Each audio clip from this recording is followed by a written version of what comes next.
शिवसेना उद्धव बाळासाहेब ठाकरे पक्ष युवा सेनेच्या वतीने सडेतोड वक्तृत्व स्पर्धेला मोहोळ इथं रविवारी 7 जून रोजी प्रारंभ होणार आहे। शिवसेना उद्धव बाळासाहेब ठाकरे पक्ष युवा सेनेच्या वतीनं राज्यभर सडेतोड वक्तृत्व स्पर्धेचं आयोजन करण्यात आलं असून महाराष्ट्रातील सर्व 36 जिल्ह्यांमध्ये ही स्पर्धा घेण्यात येणार आहे। मोहोळ येथील हॉटेल कमांडरमध्ये रविवारी 7 जून रोजी सकाळी 10:30 वाजता स्पर्धेला प्रारंभ होणार असल्याची माहिती युवा सेनेचे कॉलेज कक्ष जिल्हा प्रमुख तुषार आवताडे यांनी पत्रकार परिषदेत दिली। युवा सेना प्रमुख आदित्य ठाकरे आणि शिवसेना सचिव आमदार वरुण सरदेसाई यांच्या संकल्पनेतून ही वक्तृत्व स्पर्धा आयोजित करण्यात आली आहे। स्पर्धा जिल्हास्तर, विभागस्तर आणि राज्यस्तर अशा 3 टप्प्यांमध्ये पार पडणार आहे। विजेत्या स्पर्धकांना सन्मानचिन्ह तर सर्व सहभागी स्पर्धकांना सहभाग प्रमाणपत्र देण्यात येणार आहे। जिल्हास्तरीय फेरीसाठी व्हिजन महाराष्ट्र 2050 तसंच राजकारण आणि समाजकारण, युवकांची भूमिका हे 2 विषय निश्चित करण्यात आले असून स्पर्धकांना यापैकी कोणत्याही एका विषयावर भाष्य करता येणार आहे।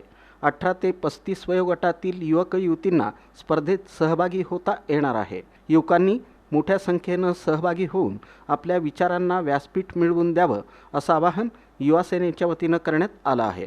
या पत्रकार परिषदेला युवा सेना उपजिल्हा प्रमुख राम वाकसे, रमेश चौगुले, उपशहर प्रमुख शिवा माळी आदी उपस्थित होते।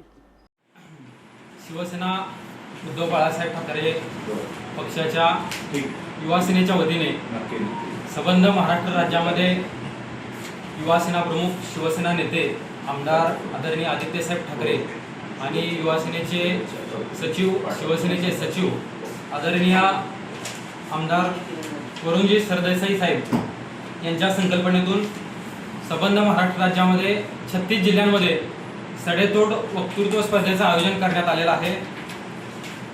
युवकांनी आणि युवतींनी सध्या परिस्थितीवर बोललं पाहिजे, त्यांच्या मनातले विचार व्यक्त केले पाहिजे, हा या स्पर्धेच्या पाठीमागचा उद्देश आहे। त्यासाठी जिल्हास्तर, विभागस्तर आणि राज्यस्तर या 3 स्तरांवरती ही स्पर्धा पार पडणार आहे। यामध्ये जिल्हास्तर वक्तृत्व स्पर्धेसाठी व्हिजन महाराष्ट्र 2050 आणि राजकारण आणि समाजकारण यावरती युवकांची भूमिका हे 2 विषय असणार आहेत। त्यामुळे सोलापूर जिल्ह्यातील, सोलापूर शहरातील आणि सोलापूर ग्रामीण भागातील 11 तालुक्यातील सर्व महाविद्यालयीन युवक युवतींनी 18 वयोगटापासून 35 वयोगटापर्यंतचे युवक युवती या स्पर्धेमध्ये सहभागी होऊ शकतील। यामध्ये आपण प्रथम 3 क्रमांक काढणार आहोत।